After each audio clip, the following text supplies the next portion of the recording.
Hello, y'all. Let me just try to get comfortable.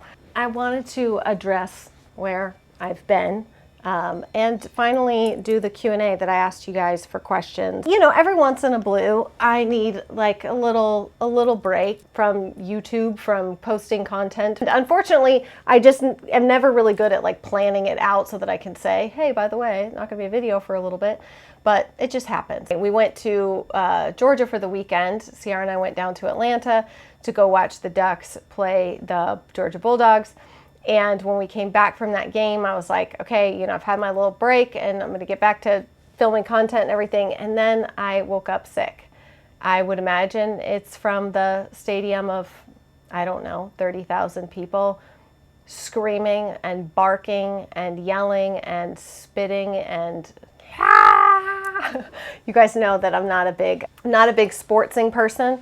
I went both to support my husband, who loves the Oregon Ducks, but then I also kind of went, it was kind of a fun, the whole reason we went to this game is that my family, you know, I was born in Georgia and my family is all Georgia Bulldogs fans, especially my Gima, my grandma who passed away a few years ago. She was a huge Georgia Bulldogs fan. That's where she went to college and stuff. I never want to say that like I'm a fan because I'm not, but you know, I own a couple Georgia Bulldogs t-shirts and a sweatshirt and stuff. It was just kind of a fun little rivalry, right? My husband's cheering for the Ducks, I'm cheering for the Bulldogs, and we had a good time. I know there's lots of big football fans, so please, God, thank God I'm behind a screen where people can't throw stuff at me. Sportsing fans are amongst some of the most intense people that I've ever met in my life. So anyway, so I came back from that and I think I got sick from being at that game and at the stadium and everything. That's the only thing I can imagine because nobody else is sick. I asked you guys on Instagram for some questions. I feel like I just needed to warn you that I'm sick because I'm gonna do my best to be of jolly spirits, but I just kind of feel a little rough. So I missed you guys and I wanted to make a video. I wanted to catch up and answer some of these questions. So that's what we're gonna do. Let's do that. Okay. Fall must-have, must-dos. Well, that's something I love to talk about. Videos that are like fall must-haves in terms of like product kind of things, those really exist over on my Angela Braniff channel, so I'll link that down below if you guys want to go check out that channel. But as far as like must-dos, I'm so excited. It's funny that you asked this question, Fearless Ruby, because I've been working on our fall family calendar. Last year, we had all the intentions of doing all of these things that we like to do in the fall, such as go to the apple orchard, go to the Renaissance Festival. We usually like to maybe, if we can, go to the mountains, the mountain house, that kind of thing. 2020, we got to do none of those things. 2021, we made it to the Renaissance Festival. However, we did not make it to anything else because Sierra and I both got the Rona. It ended up completely squashing our fall plans, which was a big bummer because we were really looking forward to that. So I'm looking forward to it yet again. Those are kind of my bucket list things. You know, we used to do like pumpkin patch. We prefer the apple orchard to the pumpkin patch. We usually do it with good friends of ours. We meet them there. It's a place where you pick, you go out, you pick. We have this little spot where we take our picture every year. It makes me sad to think that there's 2 years now of no pictures from there, where we always have one every year for a long time. Anyways, that's the fall stuff we like to do. Someone asked about the update on our septic and plumbing situation. The update is that the septic is functioning fine. Plumbing is not functioning fine. We are still trying to troubleshoot what's happening, but the water issues we are having are no joke. Again, part of the reason I just needed a break is because I was dealing with so many different things in our everyday lives that would not even kind of make interesting content anyways. And I'm not the kind of person that when something stressful is happening, do I feel like I want to pick up the camera and talk about it all the time, right? Like when stressful things happen, I tend to want to go into my turtle shell and not blast them all over the internet or just pick up my camera and talk about it because I don't know, I just don't feel like I need to put my bad feelings on other people. But we've had so much leaking happening, okay? And the leaking in the kitchen has come back, and it's from that, you know, things that people think are great, right? It seems like it would be so wonderful to have that like sun porch that we have on the upper deck there, but it's just a giant pain in the butt because water just sits on it and it soaks and it's leaking into the kitchen. And then somewhere else, there must be some kind of issue in the roof that we haven't been able to exactly find yet that's causing water to leak into the bathroom that's downstairs. I'm talking about a bubble of water this big behind the wall where, y'all remember I painted that bathroom like that kind of blue color? There was a bubble of water this big just slowly making its way down the wall behind the toilet. And then the line where I told you guys words are really hard for me today. What is that stuff called? Molding. There it is, the molding. The line was like bowing like this, where the weight of like water was sitting on it. So I had to go to Home Depot and grab a bunch of different patching products and stuff. And this is going through like days and days of rain. We get those southern storms. If you've ever been in the South for a summer storm, you know what I'm talking about. It's very humid. The temperature drops 20 degrees all of a sudden. The sky turns black and this huge thunderstorm just opens up and it pours rain. And then it goes away like nothing ever happened. It's the most bizarre thing, but it dumps rain. So we've been working on trying to figure out like where those leaks are happening and patch those things ourselves. I kind of worked on the sun porch, Ciara worked on the roof. Hopefully those things will get fixed. But like I said, I mean, we've just had a hell of a time finding skilled labor and people willing to do skilled labor jobs. And it's very unfortunate because I have a feeling that the only solution is going to be removing that sun porch, doing something different, either adding more stability and maybe adding some walls and turning it into part of the bedroom, just enclosing it. I think we probably need a new roof. Adulting, right? So fun. Okay. Somebody asked if school has started yet. Well, no, it was supposed to start this week for us. However, we ended up pushing it one more week because of illness and getting set back on a bunch of other things. Again, it's kind of the beauty and the flexibility in homeschooling is that if we want to push it another week, we can, and it's not the end of the world. We'll just move some dates around and other times that we were planning to take off a little bit later. We just won't take as much time off there and we'll make up for it. Someone asked if I was still going to be doing more homeschooling, a second week of homeschooling videos. Yes. What's one thing you wish you could change about your house or land, or house/land? So those are obviously two different things. The one thing I would change about the house, I would change that whoever did the second addition, whatever, to the house back in the 80s or 90s would have been more thoughtful in how they did that. Perhaps the contractor. I wish that the house had higher ceilings. The living room and everything, the ceilings are very, very low. It feels like perhaps maybe the quality of the construction of some of the addition stuff wasn't the best that it could be. Or it's just a simple fact of they did something like building this porch and didn't really think through what that would actually mean in terms of like maintenance and all of that, because it's just not super functional. The land itself, we love our house being kind of up here on this hill where we're very far down from the road and the driveway and everything.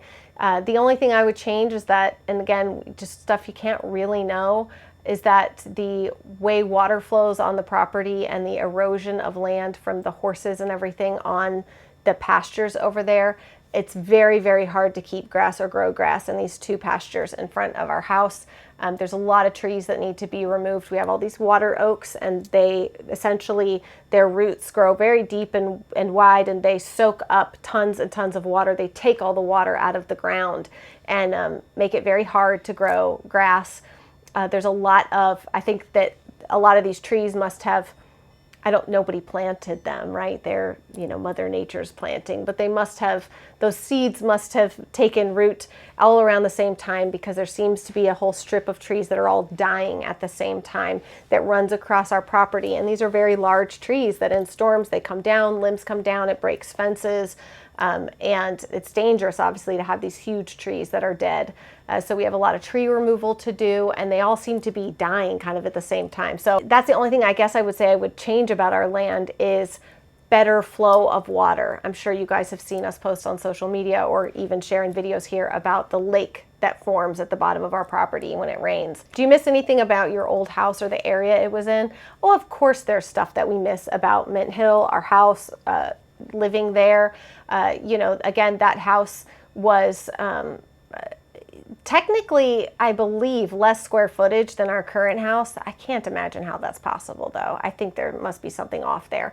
But also, having that big finished-in garage that was like our playroom, homeschool room, TV room area, that was really nice. And we had very adequate bedrooms for all the kids in terms of everybody kind of being able to spread out a little bit more. Everybody's a little more crammed together now. It's not the end of the world, but we would still like more bedrooms in this house. We bought this house with the intention of adding on to it. We knew it wouldn't be exactly what we needed as it was. We just had no idea how hard it would be to find anybody to do that. So fun times. And of course the area, you know, we miss our church. We miss our church a lot. And we miss our friends. They come to visit and all of that's great, but it is hard to be away. Though, if you've been keeping up with the other things going on, then you should know that, or you probably would know that my sister and her family just moved here. They actually just moved here like 2 days ago or something. They brought the truck and they're here. So I'm so happy. But not only is my sister here, but it's weird. I don't want to call her like, she's not just Ashley's friend. She's my friend too, Amy. I've known Amy since I think we were like 12 years old or something, maybe younger. But she's in Ashley's grade. They've been friends for a long time. By proxy, she's been my friend, I guess I could say. And so we've got some friends and my sister that's just moved here. So I'm very excited for that. Finally to have family back close together again. They're literally 3 minutes down the road from us. So that is probably the most exciting thing that's happened to me in a very, very long time, and something that I'm super, super grateful for. And I can't wait for what's to come, both in content wise and everything, because if y'all saw my previous video some time ago, then you probably saw that my sister now works for me. I hate saying that, sounds like, but my sister works for me now. And you guys know I've been needing to hire somebody for a really long time for help with a lot of different things. And not only does my sister know me really well, and what I would want and wouldn't want and that kind of thing, how I would want things done and not done, but she's also been in the YouTube space and stuff. So she has a good understanding all around of my business, what I do. We have a lot in common, and we also just have a lot of fun together and stuff. So it's great to be able to work together. And she's been working for me for a while now, but there'll be more changes to the things that she's doing and all of that now that they're here. So I'm excited for what that means too for future content and all that kind of stuff. I've got somebody who can help me film and do other things. So it should be good, a very, very good overall. But aside from the work aspect, I'm just happy to have my sister close, and the kids have their cousins close. That was always kind of our dream, was to be able to like raise our kids together and close together. And you know, her oldest and our oldest are like getting driving and that kind of thing. So to be able to like, the cousins can go, you know, to the movies or go do, you know, it's just, I'm excited for that. That's what I always wanted for our kids. And both of us having big families and homeschooling and everything, we have a lot in common. And so do our kids. And so it makes it a really good thing to be close to family. You know, Olivia Brink asks, do you worry your kids won't continue their relationship with God after they leave the house? I think this is a fear of most parents that have a faith or religion or whatnot that's extremely important to them, and a huge part of their life is that you worry that is what you're doing gonna stick. I have always taken some solace in understanding and knowing that, at least for me and my faith, the Bible tells me that if I train my children up in the way that they should go, that when they are old, they will not depart from it. And I trust that. I trust that not only the things that I'm instilling in them now will stick with them later, but also the simple fact that, and this is something I tell my kids all the time, and you know, my husband and I have this conversation stuff too, like my faith isn't your faith. And what I believe and my relationship with God isn't yours. You have to find that for yourself. And you can't force that. You can't make someone feel that way. So for me, it is, again, a matter of faith and believing that everything I'm instilling in them now, God's going to use that to get a hold of their hearts at the right time, for them personally to make that faith and their beliefs their own, and not, you know, try to make them carbon copies of mine, because my faith has been an ever evolving and changing thing over my life. And it really did take certain very difficult things I had to go through for me to really find my footing, and really find out for myself like what I really believed and why. And so I just believe my kids are all going to have to find that for themselves at some point, and hopefully that will stick with them through their whole lives. When will I find a rhythm with 2 under 2? I feel like every day is chaos. Every day is chaos when you have 2 under 2. Okay, I've been there. Every day is kind of chaos.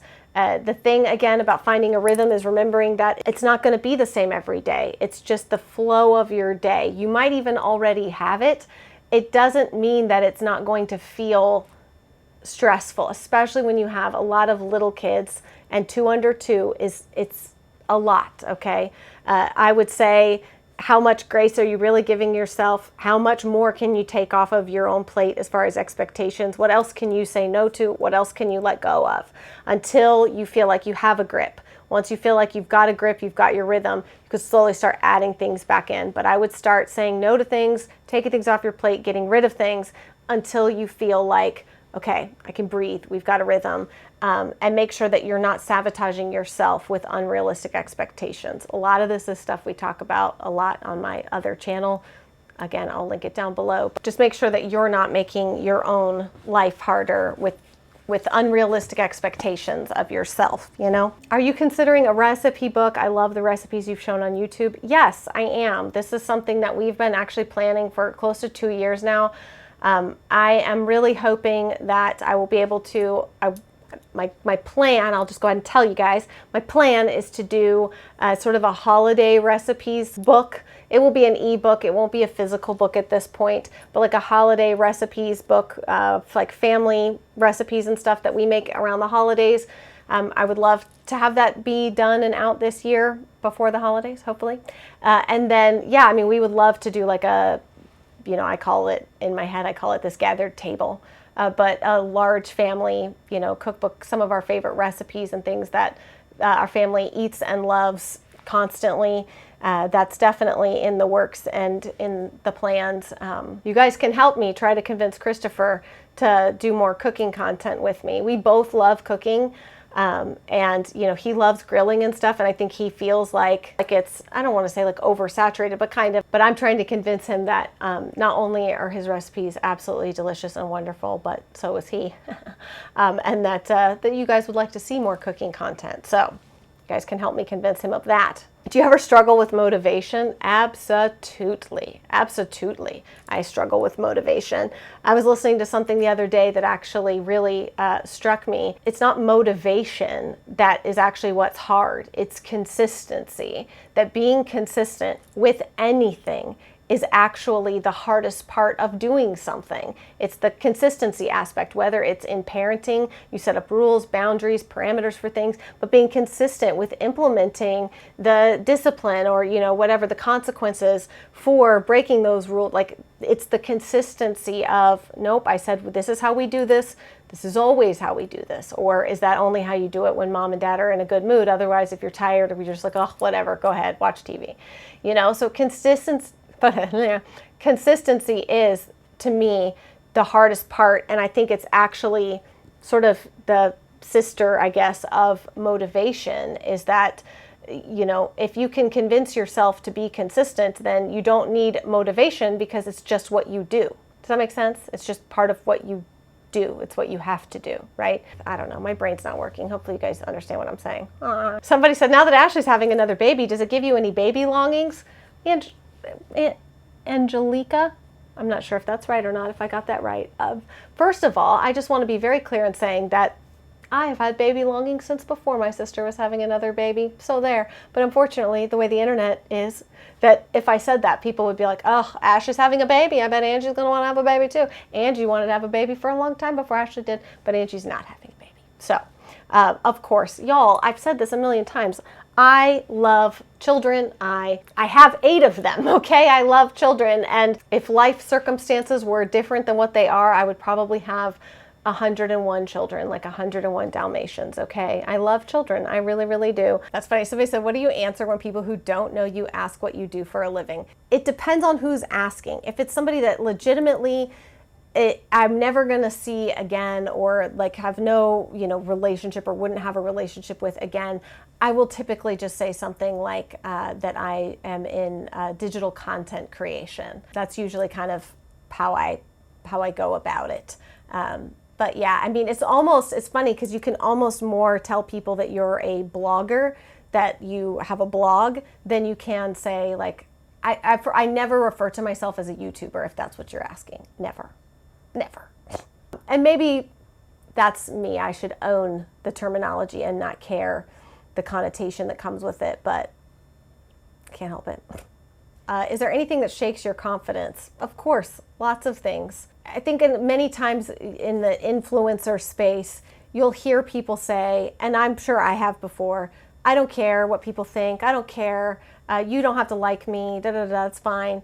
And while that is true to some degree, at the end of the day, we're all human beings, and because of our sort of hive mentality, tribe mind, if you will, not being liked by others is something that gets to you, and in the back of your brain, right? That like lizard brain part of you says, if the tribe doesn't like me, they're going to kick me out, and then I'm going to be on my own, and then I'm going to die, I'm going to starve, I'm not going to be able to find food, I'm not going to be safe. There's something in your brain that shouldn't, the light just came back on, that doesn't like not being liked, unless you're just a complete contrarian who loves not being liked, who loves ticking people off. But when you don't set out to do that, when your goal isn't to make people angry and dislike you, when you're just trying to exist in the world and be yourself, when your own existence seems to anger people and make them not like you and feel the need to tell you all the reasons they don't like you, that's very unsettling to our hearts and minds. And instead of, I've embraced lots of different thoughts on it over the years, everything from trying to convince myself that I just don't give a crap, to listening to it too much and taking it too much to heart. But it's why I'm a firm believer that you can't let the positives go to your head any more than you let the negatives. So as much as I appreciate the kind comments and stuff, for me, maybe it's just how I've always been self-critical. I don't read those things and go, when someone's like, oh, you're such a fantastic mom, you're this, I don't read that and go, oh yeah, I know, you're right. My immediate brain is like, oh no, I'm not. If you only knew all the ways that I'm not a great mom and I'm not a this or that. I am very hard on myself. I have very high expectations of myself. And I'm very critical of myself. So it's hard for someone online to be more critical of me than I am of me. However, when we talk about like shaking confidence, yes, for me, the things that we care about the deepest, right? Our relationship, our children, my husband, my children, my husband, our children together. Those are the most important things to me in the world. So when someone attacks those things or attacks me in how what kind of mother I am or what kind of wife I am, that's the kind of stuff that I almost think you would have to be a little bit psychopathic to not ever evaluate whether or not what that person's saying is true. To me, it's hard to not stop for a second and go, well, is that true what they're saying? Is that true? Is that why my feelings are hurt?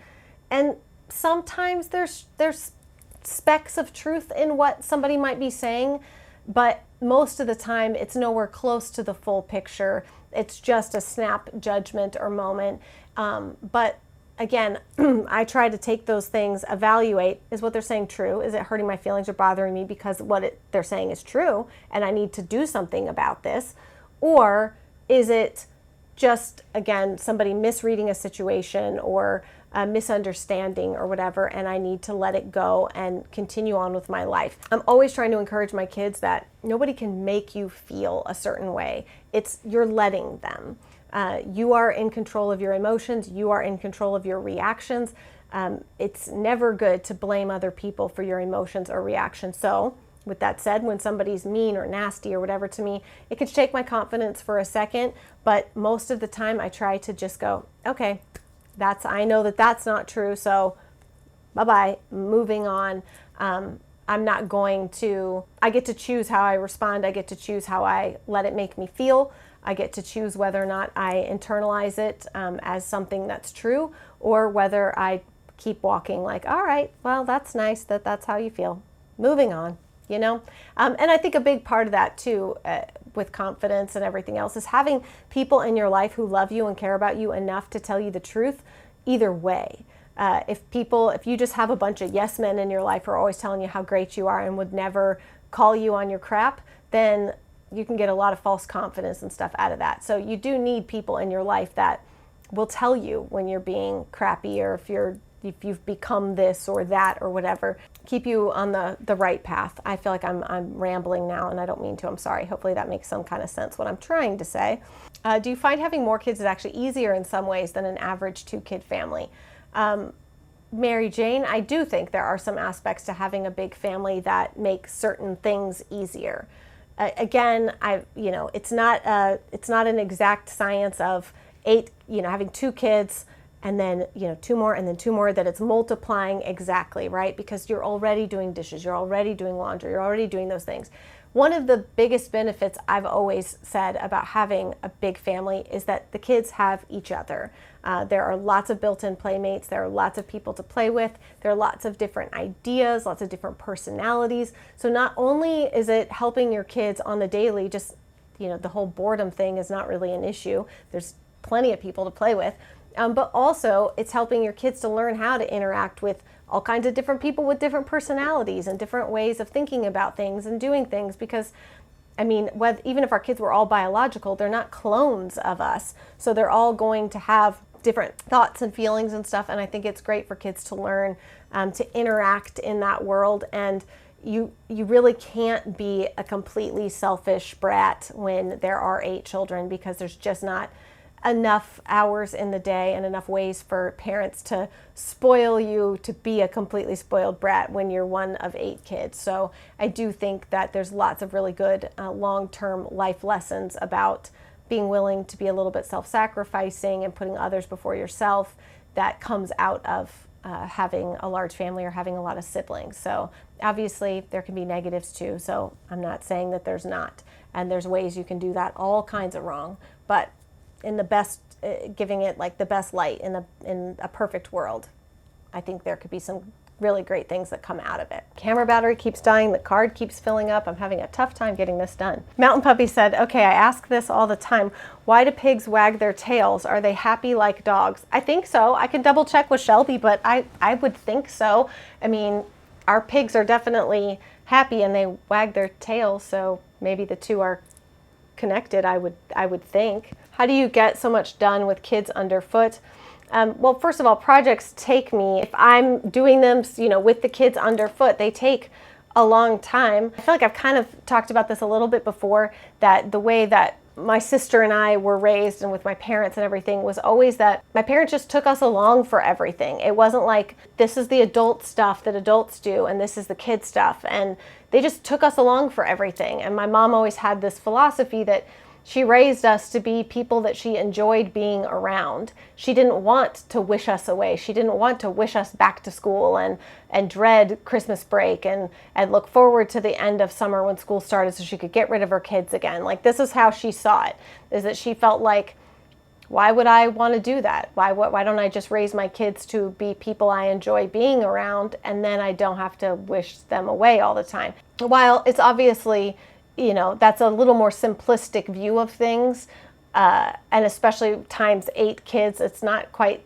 that simple, but that's like the overall ethos of how I raise my kids, is that I raise them to be kids I enjoy being around and to hopefully understand how to engage and function, so that when we are doing projects, when we are working on things and they are out, they can be either being helpful or just enjoy kind of playing around whatever we're doing.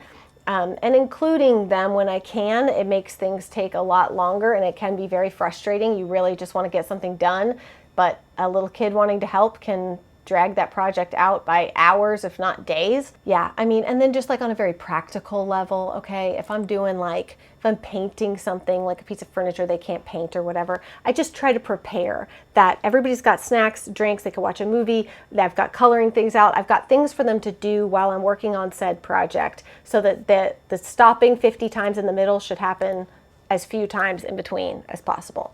So there's kind of the high level and the practical answer to that. I've unfollowed everyone who shows too much of their kids. How do you find the balance?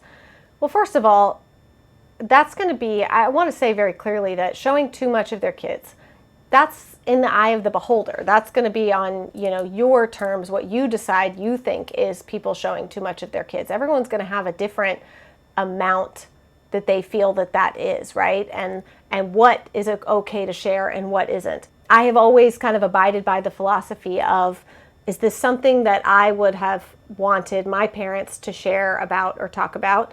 And how will I explain this to my kids when they're older and they ask me why I shared this?